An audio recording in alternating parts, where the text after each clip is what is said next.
Hai, perkenalkan nama saya Sonia Anissa dari kelas 10 MIA 1 SMA Negeri 17 Medan. Di sini saya akan menjelaskan mengenai relief dasar laut. Selamat menyaksikan. Saya di sini akan menjelaskan bentuk relief dasar laut dan penjelasannya. Bumi mempunyai bentuk permukaan yang tidak rata.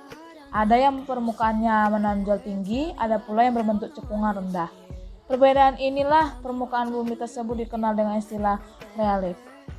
Relief terbentuk karena adanya tenaga geologi, yakni tenaga endogen dan eksogen. Relief permukaan bumi terbagi menjadi dua macam, yaitu relief daratan dan relief dasar laut. Nah, sekarang kita akan membahas bentuk relief dasar laut. Jika relief daratan merupakan ukuran ketinggian, maka relief dasar laut menggunakan ukuran kedalaman dari permukaan laut. Berikut ini adalah penjelasannya. 1. Paparan. Paparan disebut juga dangkalan atau landasan kontinen. Definisi dari paparan sendiri adalah wilayah dasar laut yang dangkal, masih termasuk bagian dari daratan pulau, dan dapat menghubungkan satu pulau dengan pulau yang lain. Paparan mempunyai kedalaman rata-rata 200 meter, sehingga sinar matahari bisa sampai ke relief dasar laut ini dan memungkinkan tumbuhan laut untuk melakukan fotosintesis. Hal tersebut menyebabkan paparan menjadi tempat berkumpulnya ikan-ikan. Paparan memiliki lebar antara 0 sampai 1200 km jika dihitung dari garis pantai, dengan kemiringan 0 sampai 1 derajat. Beberapa contohnya, yang pertama dangkalan Sunda, yang terletak di antara Pulau Sumatera, Jawa, Kalimantan, dan Asia Tenggara. Kedua, dangkalan Saul, yang terletak di antara Papua dan benua Australia. Ketiga, dangkalan Laut Barents di pantai Arktik Eropa. Keempat, paparan Siberia di Samudra Arktik. Kelima, dangkalan Korea di Laut Kuning. Keenam, dangkalan Laut Utara yang berada di antara Inggris dengan benua Eropa dan masih termasuk bagian dari benua Eropa. Kedua, palung laut. Palung laut atau dikenal dengan sebutan trough adalah daerah sempit di dasar laut berbentuk seperti huruf V yang sangat curam dan dalam. Palung laut mempunyai kedalaman lebih dari 6.000 meter. Karena sangat dalam, sehingga jarang sekali atau mungkin tidak ada sinar matahari yang menembus ke zona laut ini. Relief dasar laut ini terbentuk karena adanya gerak lipatan fluid bumi atau patahan di dasar laut. Berikut ini beberapa contoh palung laut. Yang pertama, palung Jawa atau Sunda di Samudra Hindia dengan kedalaman 7.725 meter. Yang kedua, palung laut Puerto Rico di Samudra Atlantik Barat dengan kedalaman 648 meter. Yang ketiga, palung Mindanao di sebelah timur Filipina dengan kedalaman 10.500 meter.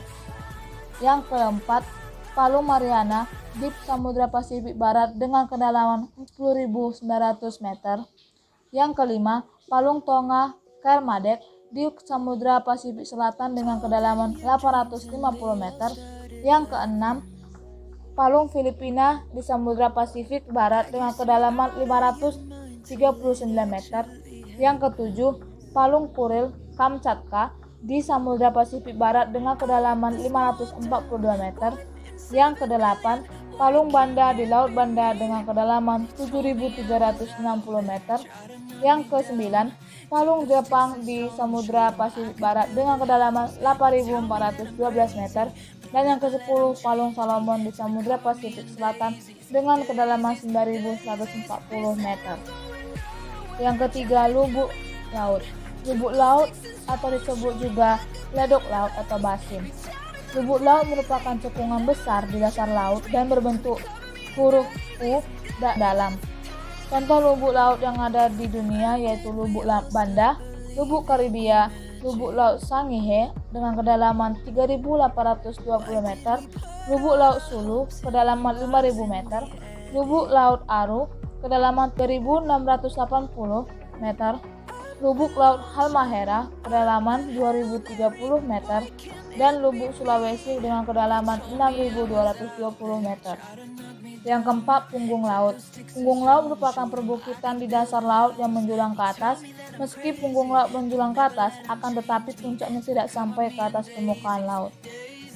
Bentuk muka bumi lautan ini berada di antara dua buah lempeng yang bergerak saling menjauh. Punggung laut mempunyai dua tipe lereng. Lereng landai dari sebuah punggung laut disebut rise, sedangkan lereng yang suram disebut dengan ridge.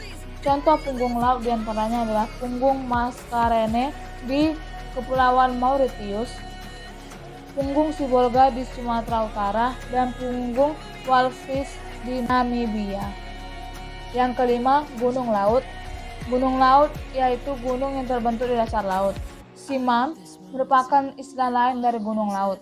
Pembentukan relief dasar laut ini adalah akibat dari adanya aktivitas vulkanisme. Samudra Pasifik merupakan samudra dengan gunung laut terbanyak daripada dengan samudra lainnya. Kaki gunung laut terletak di dasar laut, sedangkan puncak gunungnya bisa di bawah permukaan laut ataupun muncul ke atas permukaan laut. Contoh gunung laut yang puncaknya muncul ke atas permukaan laut yaitu Gunung Krakatau di Selat Sunda, Gunung Laut di Islandia, dan Gunung Mauna Loa di Hawaii. Sedangkan gunung laut yang puncaknya berada di bawah permukaan laut adalah gunung api di Laut Banda. Yang keenam, ambang laut. Ambang laut atau drempel merupakan perbukitan di dasar laut yang berada di antara dua laut dalam sehingga memisahkan satu perairan dengan perairan yang lain. Contoh dari ambang laut adalah ambang laut Sulu, ambang laut Aru, ambang laut Sulawesi, dan ambang laut Gibraltar di Laut Tengah. Ketujuh, pegunungan tengah samudra. Pegunungan di tengah samudra disebut juga Igir, merupakan jalur gunung api di tengah-tengah samudra. Jalur pegunungan tengah samudra ini mempunyai bentuk memanjang dan menjadi pemisah antara dua buah lempeng samudra. Jalur gunung api di bawah laut dikenal juga dengan istilah Ring of Fire atau cincin api.